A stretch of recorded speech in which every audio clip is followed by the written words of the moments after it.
A las 5:45 del 26 de mayo de 2025, un piloto ucraniano se preparaba para atacar algo que nadie había tocado en esta guerra, una instalación del Servicio Federal de Seguridad ruso. Lo que sucedió después cambió las reglas del juego para siempre. Este piloto ucraniano de 40 años se abrochaba los arneses en la cabina de un MiG-29 que cargaba algo imposible. Durante 3 años de guerra, nadie había osado atacar una instalación del FSB. Los servicios de inteligencia eran territorio prohibido, protegidos por capas de seguridad y el entendimiento implícito de que algunos objetivos estaban fuera de límites. Hasta ahora, el perfil de misión que enfrentaba era demencial incluso para los estándares ucranianos. Tendría que volar a altura de copa de árboles para evitar radares, luego subir súbitamente a 5.000 metros para liberar las armas. Una maniobra que lo encendería en todas las pantallas desde aquí hasta Moscú. Tendría exactamente 20 segundos para soltar las bombas y zambullirse de vuelta a la seguridad antes de que las defensas aéreas rusas pudieran responder. Las 2 bombas AASM Hammer colgando de sus alas nunca fueron diseñadas para hablar con aviónica soviética. El MiG-29 de 1980 no podía ni siquiera comprender la existencia del GPS, mucho menos procesar datos de targeting de satélites que no fueron lanzados hasta años después de que el jet fuera construido.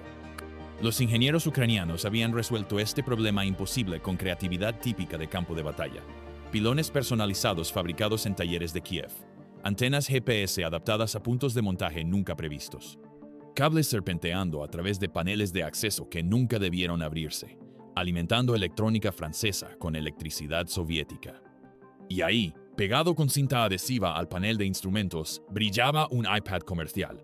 Sí, un iPad común corriendo software que traducía datos de targeting modernos en algo que las bombas pudieran entender. Era el equivalente digital de la cinta adhesiva y estaba a punto de ser probado contra el objetivo más sensible que Ucrania jamás había atacado. A las 5:58, el piloto avanzó los aceleradores. 2 motores, Klimov RAD Trent y 3 rugieron a la vida, generando 8.165 kilogramos de empuje. El MiG-29 se sacudió hacia adelante, acelerando hacia la pista con su carga imposible. En la luz creciente del amanecer, el Fighter Frankenstein se elevó, llevando ingeniería francesa, satélites americanos y determinación ucraniana hacia una cita con el temido servicio de seguridad de Putin. A las 6:15, el MiG-29 rugía sobre el campo ucraniano a solo 50 metros de altitud, tan bajo que su estela de turbulencia doblaba los trigales y dispersaba aves en nubes aterrorizadas. El vuelo de seguimiento del terreno era agotador. Constantes movimientos de palanca y timón para evitar líneas eléctricas, torres celulares y la ocasional caza de granja. Pero era la única manera de mantenerse invisible a los radares rusos que infestaban la región fronteriza. Los márgenes en los que volaba eran increíblemente ajustados. Los sistemas S-400 que protegían Belgorod podían rastrear y atacar objetivos a 400 kilómetros, si podían verlos. Pero la curvatura de la Tierra era la amiga del piloto ese día. A 50 metros de altitud, el horizonte radar era de solo unos 25 kilómetros. Mientras se mantuviera bajo, rápido y no cometiera errores, seguiría siendo un fantasma. Las coordenadas del objetivo brillaban en su iPad. Sí, un iPad real pegado con cinta adhesiva a su panel de instrumentos, marcando el target, la sede del Servicio Federal de Seguridad en Globo, Oblast de Belgorod, a solo 5 kilómetros de la frontera ucraniana. Este no era cualquier depósito militar o almacén de municiones. Era la antigua agencia de Putin, la sucesora del KGB, la organización que había orquestado incontables operaciones contra Ucrania. Atacarla era cruzar una línea que nadie había osado cruzar. Las 2 bombas AASM Hammer, que pronto entregaría, representaban todo lo que estaba mal y bien de esta misión. Estas armas de precisión, hechas en Francia, nunca fueron diseñadas para comunicarse con aviónica soviética. Cada unidad costaba más que la casa promedio de una familia, con navegación inercial respaldada por guía GPS que podía meter una ojiva de 250 kilogramos por una ventana específica desde 70 kilómetros de distancia. El kit de extensión de rango contenía un motor cohete sólido que se activaría después del lanzamiento, empujando la bomba a velocidades cercanas a las supersónicas. Pero toda esa tecnología sofisticada no significaba nada si el jet soviético no podía decirle a la bomba francesa a dónde ir. A las 6:22, el piloto llegó al punto inicial y tiró hacia atrás de la palanca. El MiG-29 respondió instantáneamente, su nariz levantándose a 45 grados mientras las fuerzas G lo aplastaban contra su asiento. El altímetro giraba salvajemente. 1,000 metros, 2,000, 3,000. Su receptor de advertencia de radar explotó en caos cuando cada sistema de defensa aérea en el oeste de Rusia de repente vio un objetivo de caza subiendo hacia su espacio de combate. La cabina se llenó de alarmas electrónicas mientras los radares de búsqueda se enganchaban. La batería S-400 al sureste de Belgorod lo estaba pintando con su radar 90 y dos N6 Gravestone, midiendo su velocidad, altitud y rumbo. En segundos, el sistema de control de fuego tendría una solución. Pero el piloto tenía una ventaja: la sorpresa. Los rusos tenían menos de 45 segundos desde la detección hasta el combate, y sus procedimientos estaban construidos alrededor de perfiles de ataque convencionales. Nunca esperarían que Ucrania hiciera algo tan loco, que es exactamente por lo que podría funcionar. A 5,000 metros, el piloto llegó al punto de liberación. El iPad mostraba parámetros de lanzamiento óptimos cuando su pulgar encontró el botón de liberación de armas. 2 golpes sacudieron el fuselaje cuando las AASM Hammers se desprendieron. Inmediatamente se volteó invertido y tiró fuerte, ejecutando una vuelta Allman modificada que habría impresionado al inventor de la maniobra de la Primera Guerra Mundial. El MiG-29 curvó a través del cielo, intercambiando altitud por velocidad mientras el piloto se zambullía de vuelta hacia la seguridad de baja altitud. Detrás de él, las 2 bombas ya estaban en camino hacia el objetivo. Sus motores cohetes se encendieron con un destello, acelerándolas a lo largo del arco balístico hacia Globo. Los receptores GPS se engancharon a las señales satelitales mientras los sistemas de navegación inercial medían cada desviación diminuta. Las bombas ahora se volaban solas, haciendo cientos de microcorrecciones por segundo para asegurar que golpearan sus coordenadas preprogramadas exactamente. La maniobra de lanzamiento tipo TOS que acababa de realizar era una reliquia de la Guerra Fría. Desarrollada cuando los bombarderos armados con armas nucleares necesitaban entregar bombas de gravedad sin volar directamente sobre sus objetivos. La física era simple: subir en ángulo empinado, liberar las bombas en trayectoria ascendente, luego largarse mientras el momentum llevaba las armas a su objetivo. Simple en teoría, pero una locura en la práctica contra defensas aéreas modernas. Mientras el MiG regresaba a casa, las 2 bombas AASM Hammer volaban a 8,000 metros de altura, con sus computadoras de a bordo, realizando cálculos que habrían requerido una sala llena de matemáticos hace apenas 50 años. Cada bomba era esencialmente 3 armas en una. Primero, la sección de nariz contenía el paquete de guía. Un matrimonio de receptores GPS militares y giroscopios láser de anillo que podían navegar incluso si cada satélite desapareciera súbitamente. Los franceses habían aprendido de las experiencias americanas en Irak y Afganistán que el jamming del GPS era la primera jugada en cualquier conflicto moderno. Entonces construyeron el AASM para ser injamuable. El sistema de navegación inercial podía volar la bomba a 10 metros de su objetivo, usando solo la memoria de su posición inercial y las leyes del movimiento. Pero era la sección media la que hacía al AASM verdaderamente aterrador. A diferencia del JDAM americano, que simplemente guiaba una bomba a su objetivo, los franceses habían agregado un motor cohete sólido que convertía el arma en un misil híbrido. Esto no era solo caer con estilo, era vuelo potenciado que extendía el rango a 70 kilómetros y le daba a la bomba energía para penetrar objetivos endurecidos.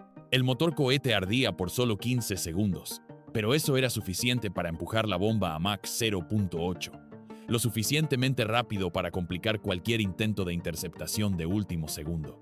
La sección de cola contenía las superficies de control que guiarían la bomba a través de su zambullida terminal. Estas No eran las aletas simples de bombas más viejas, sino superficies de control sofisticadas que podían ajustar su posición 50 veces por segundo.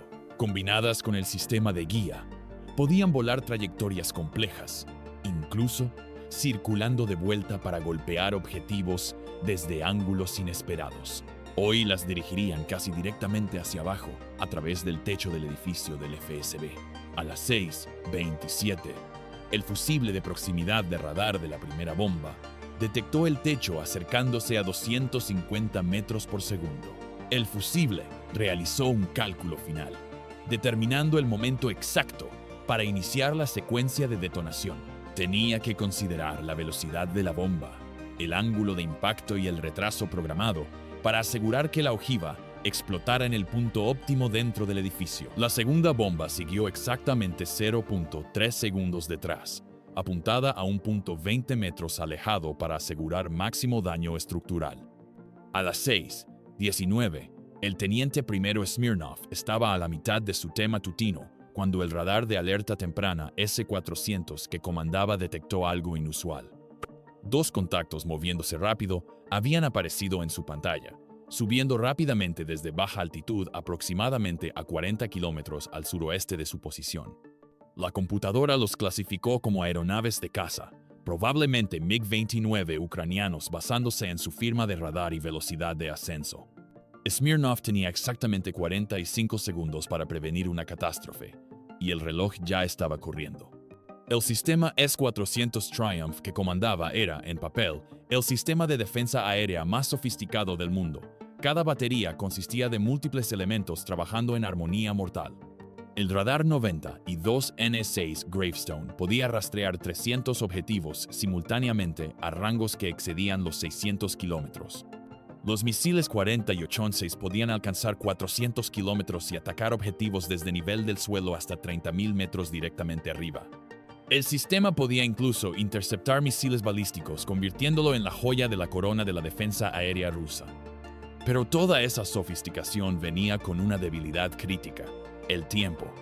El S-400 necesitaba alrededor de 10 segundos desde la detección hasta el combate cuando lidiaba con objetivos pop-up de baja altitud. Primero, el radar de búsqueda tenía que detectar y clasificar la amenaza. Luego, el radar de control de fuego necesitaba engancharse y desarrollar una solución de tiro. El misil mismo requería 3 segundos desde el comando de lanzamiento hasta dejar el riel. Luego, el tiempo de vuelo al objetivo.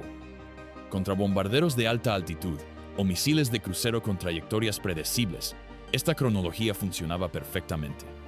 Contra un caza ejecutando una maniobra de bombardeo tipo TOS, era catastróficamente lenta. Aquí es donde la sofisticación del S-400 se convertía en una responsabilidad. El sistema estaba optimizado para aeronaves y misiles, no para bombas pequeñas guiadas.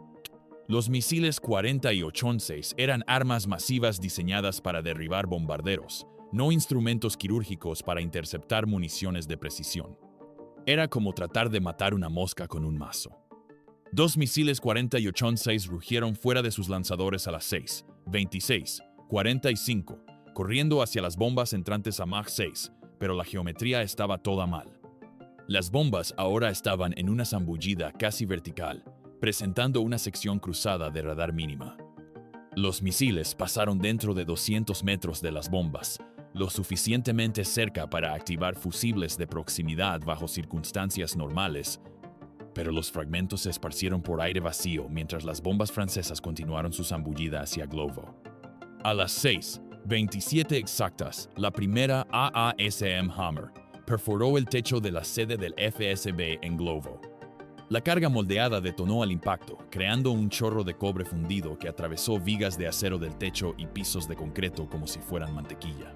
El fusible de la bomba, programado para un retraso de 0.025 segundos, contó hacia abajo con precisión electrónica mientras la ojiva se hundía a través de la estructura superior del edificio. En la detonación, sus 87 kilogramos de alto explosivo se convirtieron de sólido a gas en microsegundos. La onda expansiva se expandió a 8.000 metros por segundo, creando sobrepresiones que excedían las 200 psi, suficiente para eliminar a cualquiera adentro. Las paredes interiores del edificio, diseñadas para proteger secretos en lugar de resistir artillería militar, no proporcionaron resistencia. Pero la física de la destrucción apenas estaba comenzando. La explosión dentro de la estructura cerrada creó un fenómeno llamado sobrepresión reflejada. La onda expansiva rebotó en paredes y pisos sobrevivientes, duplicando y triplicando su poder destructivo. Las ventanas no solo se rompieron, explotaron hacia afuera en una lluvia de vidrio que después se encontraría incrustado en edificios a 300 metros de distancia. Los muebles de oficina se convirtieron en proyectiles. Archivadores llenos de documentos clasificados se transformaron en confeti metálico volando por el aire. La segunda bomba llegó 0.3 segundos después, golpeando 20 metros del primer punto de impacto. Para entonces, la integridad estructural del edificio ya estaba comprometida. Las paredes de carga habían desaparecido y las columnas de soporte se habían hecho pedazos. La segunda explosión encontró una estructura ya al borde del colapso y entregó el golpe final. La explosión se propagó a través del marco debilitado como una onda destructiva, causando lo que los ingenieros refieren como colapso progresivo. Piso por piso, la sede del FSB comenzó a comerse a sí misma. El cuarto piso se aplastó sobre el tercero, agregando su masa a la destrucción. Luego, el quinto piso se unió a la cascada. Cada colapso agregó energía cinética al desastre, convirtiendo el edificio en su propia bola demoledora. En menos de 5 segundos, lo que había sido un símbolo de 5 pisos de la seguridad estatal rusa se convirtió en una pila humeante de escombros y secretos. Los oficiales del FSB en globo no habían tenido idea de que la justicia volaba a través del cielo matutino hacia ellos, guiada por satélites que no podían ver y tecnología que no podían detener. En esos 27 minutos, desde el despegue hasta el impacto, algo fundamental había cambiado en esta guerra. La barrera psicológica estaba rota. El FSB ya no era intocable, y ese mensaje resonaría desde Kiev hasta el Kremlin. Para entender esto, hay que recordar que la innovación bajo presión había derrotado a laboratorios militares con presupuestos de miles de millones. Talleres de Kiev habían superado a los complejos más avanzados de Rusia. Un iPad comercial había guiado armas de precisión militar. Los rusos aprendieron una lección brutal.